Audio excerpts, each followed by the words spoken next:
దాని తర్వాత ప్లాన్ చేద్దాం మరి 1 వీక్ తర్వాత. రాజు గారి 2 సినిమాలు ఉన్నాయి సంక్రాంతికి, థియేటర్స్ విషయంలో ఏమైనా ఇబ్బంది ఉంటుందా? అంటే రాజుగారికి 3 సినిమాలు నైజాం ఆయనే కదా.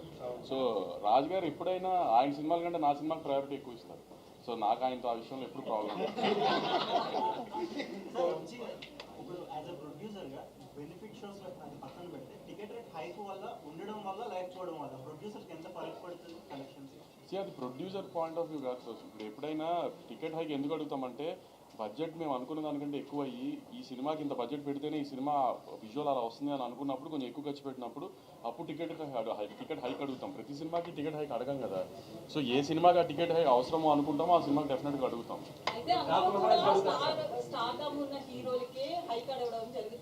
సో ముఖ్యంగా బడ్జెట్ లో హీరోలు ఎక్కువగా తీసుకోవడం వల్ల ఎఫెక్ట్ అవుతుంది అనుకోవచ్చు. అది తగ్గించే ఆలోచనలు ఏమన్నా ఉందా? అది మీరు హీరోలను అడగాలి మేడం. నన్ను అడిగితే నేను ఏం చెప్తాను చెప్పండి. నేను ప్రొడ్యూసర్గా హీరోలు అడిగింది ఇవ్వడం మా బాధ్యత అండి. ఎందుకంటే పోస్టర్ మీద ఉండేది ఆయన. ఇప్పుడు బాలకృష్ణ గారి సినిమా అంటున్నారు, తర్వాత బాబీ సినిమా, తర్వాత సితారా సినిమా అంటారు కదా. బాలకృష్ణ గారి సినిమా అన్నప్పుడు హీరో సినిమా కదా. ఫస్ట్ ఆయన హ్యాపీ చేసిన తర్వాతే కదా ఏదైనా హీరో తర్వాతే కదా ఏదన్నా హీరో మూలనే టికెట్ దిగేది.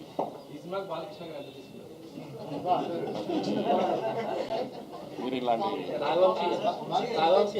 సోషల్ మీడియాలో కాంట్రవర్సీ నడుస్తుంది. యూఎస్ డిస్ట్రిబ్యూటర్ 3 సినిమాలకి ఇప్పుడు సేమ్. మీ 2 సినిమాలది ఓపెనింగ్ స్టార్ట్ అయిపోయినాయి already. Game changer and Daaku Maharaj అనఫిషియల్గా ఓపెన్ చేశారు. బాకు మహారాజ్ కొన్ని ఎక్స్ట్రీ స్క్రీన్స్, మేము ఇంకా అఫీషియల్గా ఓపెన్ చేయలేదు. ఏంటి డిస్ట్రిబ్యూటర్ మీద కొంతమంది ఏంటంటే మెగా ఫ్యాన్స్ పర్టికులర్గా గేమ్ చేంజర్ కంటే కూడా డాకు మహారాజ్ ప్రయారిటైజ్ చేస్తున్నారు, కొన్ని ఎక్స్ట్రీ స్క్రీన్స్ కానీ ఇంకోటి కానీ అని చెప్పి అంటున్నారు. అదేం లేదండి. ఎందుకంటే ఇప్పుడు డిస్ట్రిబ్యూటర్కి తను ఏ సినిమా ఎంత పెట్టుకున్నాడో తనకి తప్పితే ఎవరికి తెలియదు. సో దేన్ని ప్రయారిటైజ్ చేసుకుని దేనికి ఎలా చేసుకోవాలో తన ప్లానింగ్ తనకు ఉంటుంది కదా. ఫ్యాన్స్కి వాళ్ళకు ఉండే ఎక్సైట్మెంట్ వాళ్ళకు ఉంటుంది. కొంచెం ఇంకా ఇది ఓపెనింగ్ ఇది ఏదైనా స్లోగా ప్రాసెస్ చేసుకుని అన్ని స్క్రీన్స్ ఓపెన్ అవుతాయి. గేమ్ చేంజర్ 10th హ్యూజ్ రిలీజ్తోనే ఓపెన్ అవుతుంది, హ్యూజ్ నెంబర్స్తోనే ఓపెన్ అవుతుంది. దాని తర్వాత మా సినిమా, దాని తర్వాత వెంకటేష్ గారి సినిమా అన్నీ అలానే ఓపెన్ అవుతాయి. ఏం ప్రాబ్లం ఉండదు, అన్ని ఈక్వల్ స్క్రీన్స్ వస్తాయి. అదే ఆర్డర్ ఫస్ట్ గేమ్ చేంజర్, తర్వాత మీ సినిమా, తర్వాత వెంకటేష్. నేను రిలీజ్ ఆర్డర్ చెప్పానండి. చిరంజీవి గారితో చేశారు, ఇప్పుడు బాలకృష్ణ గారితో చేశారు. ఇద్దరిలో ఏం లేదు, ఇద్దరు సీనియర్ యాక్టర్స్ అండి. వెల్ డిసిప్లైన్డ్, వాళ్ళ దగ్గర నేర్చుకోవాల్సిన డిసిప్లైన్ ప్లస్ ఫోకస్ చేయటం, చేసే వృత్తి పట్ల 2 ఈక్వల్ కామన్ పాయింట్స్ ఉంటాయి. వింటేజ్ అనే దాన్ని మీరు ఎక్కువగా ప్రయోగం చేశారు. అప్పుడు అవును బాలయ్య గారిని వింటేజ్ ఇది మీకు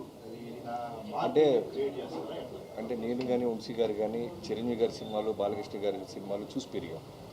సో మాకు ఎలా ఉంటుందంటే వాళ్ళతో వర్క్ చేసేటప్పుడు మేము ఏదైతే హై ఫీల్ అయ్యామో అవన్నీ మళ్ళీ రీకలెక్ట్ చేయాలని ఉంటుంది. సో ఆ బాలకృష్ణ గారు, ఆ చిరంజీవి గారు మా మైండ్లో ఉంటారు. సో దానికోసం మేము ఏ ఎఫర్ట్ పెట్టినా సరే అవి మిస్ అవ్వం. మీరు మెగాస్టార్ చిరంజీవి గారి అభిమాని అని చెప్పి బాలయ్య గారితో సినిమా చేసేటప్పుడు ఇది ఒక ఛాలెంజింగ్ టాస్క్. అంటే అంతకంటే బాగా తీయకపోతే తేడాలు వస్తాయని చెప్పేసి సో దాన్ని మైండ్లో పెట్టుకోవడం జరిగింది. అంతకంటే బాగా తీశారండి. నేను మీకు చెప్పేస్తున్నా, అంటే చిరంజీవి గారి ఫ్యాన్స్ నన్ను తిట్టుకున్నా అంతకంటే బాగా తీశారు. ఇప్పుడు ఆయన నిజంగా చిరంజీవి గారి ఫ్యాన్ అయినా నేను బాలకృష్ణ గారి ఫ్యాన్గా నేను చెప్తున్నాను కదా, ఆయన అంతకంటే చాలా బాగా తీశారు. మీరు విజువల్స్ చూస్తే మీకు అర్థమవుతుంది జాయింట్ వాళ్ళు.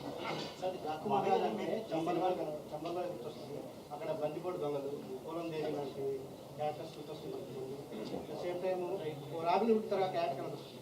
ఈ సినిమా కోసం మీరు ఆయన స్టోరీ తీసుకున్నారా, లేదంటే ఎలా చేశారా, చేసిన రీసెర్చ్ చేయాలి? మాకు అదేనండి కంప్లీట్గా. మేము రాసుకున్న క్యారెక్టర్, మేము రాసుకున్న వరల్డ్ అదంతా. సో డాకు ఒరిజినల్ డాకు మహారాజ్ సంప్రదాయం లేదు. బాలకృష్ణ గారు దాని తర్వాత దీన్ని ఫాలో అవ్వాలి. మిగతా డాకు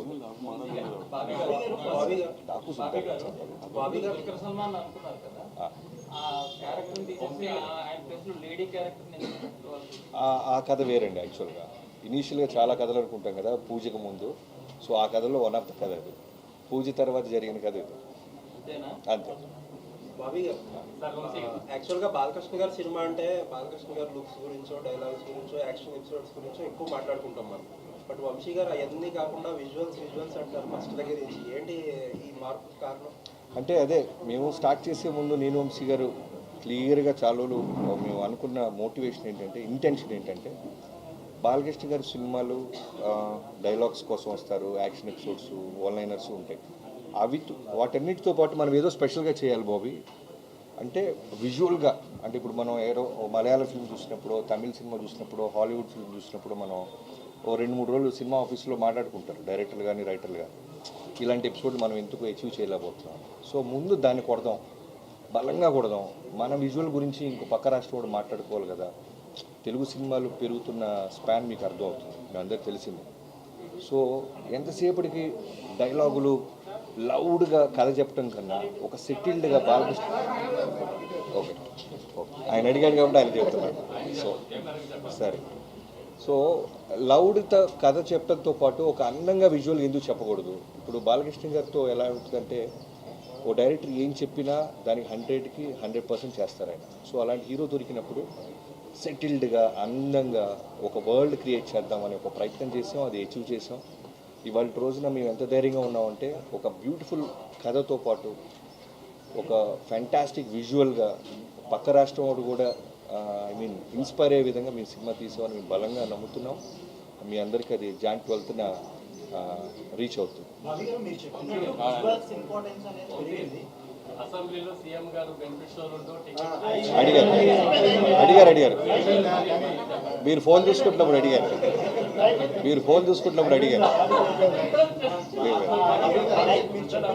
విజువల్స్ ఇంపార్టెన్స్ అనేది ఇప్పుడు పెరిగిపోయింది.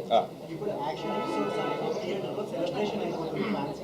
మనం ప్రీవియస్ ఈ సినిమాలో ఇంతకుముందు యాక్షన్ ఎపిసోడ్స్ చాలా హెవీగా ఉంటుంది. అప్పటితో పోలిస్తే ఇప్పుడు ఇంకొంచెం పెరిగింది స్పాన్ అని చెప్పారు. మీరు తీసుకున్న జాగ్రత్తలు అంటే ఇప్పుడు the fight masters Venkat master అని సోలో ఒక మాస్టర్తోనే వెళ్ళాం. సో మీరు అన్నట్టు నా ప్రీవియస్ సినిమాలో యాక్షన్కి ఎంత పేరు వచ్చిందో ఈ సినిమాలో మొన్న నాని గారు ఎక్కడో ఫంక్షన్లో చెప్పినట్టు మొత్తం పోతారు అన్నట్టు ఉంటుంది. తమన్ బాలష్లో చెప్పాలంటే థియేటర్లో స్పీకర్లు బ్లాస్ట్ అవుతాయి, ఆ విధంగా ఉంటుంది. నెవర్ ఎవర్ అలా ఉంటుంది. చిరంజీవి గారితో సినిమా చేయడం కథలు కానీ బాలకృష్ణ గారి దగ్గరికి వచ్చేసరికి ఒక ఫోర్స్డ్ ఇంటెన్సిటీకి బాలయ్య గారి ఫ్యాన్స్ బాగా అలవాటు పడ్డారు. డైలాగ్ ఎమోషన్ పంచెస్ కానీ అవన్నీ కూడా.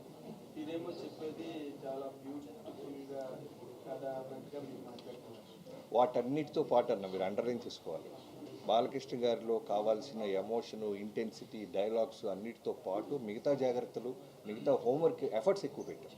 అంటే ఈ క్యారెక్టరైజేషన్ చేయడానికి ఎన్ని సినిమాలు బాలకృష్ణ గారి కెరీర్లో వచ్చినా, బాలకృష్ణ గారి కెరీర్లో ఎన్ని సినిమాలు వచ్చినా, ఒక సమరసింహారెడ్డి, ఒక నరసింహారెడ్డి, అఖండ, లెజెండరీ సినిమాలన్నీ పట్మని గుర్తొచ్చాయి. వాటిని క్రాస్ చేసినప్పుడే డాకు మహారాజ్కి value by any stretch of logic. కథ పరంగాన, టేకింగ్ పరంగాన, treatment, characterisation, all that is your conception. మీరు దీంట్లో ఏ రేంజ్లో దీన్ని మీరు ఆడియన్స్ బాలయ్య గారి ఫ్యాన్స్ చెప్తే ఇది ఇలా కొడుతున్నాను ఇందాక ఏం చెప్తున్నారు అనుకుంటున్నారు. మీరు చెప్పిన 4 సినిమాల కంటే బెటర్ సినిమా.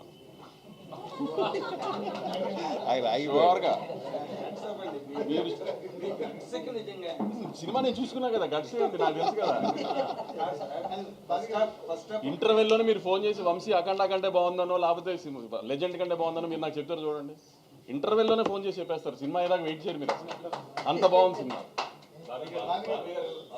వెపన్ డిజైన్ గురించి చెప్పండి.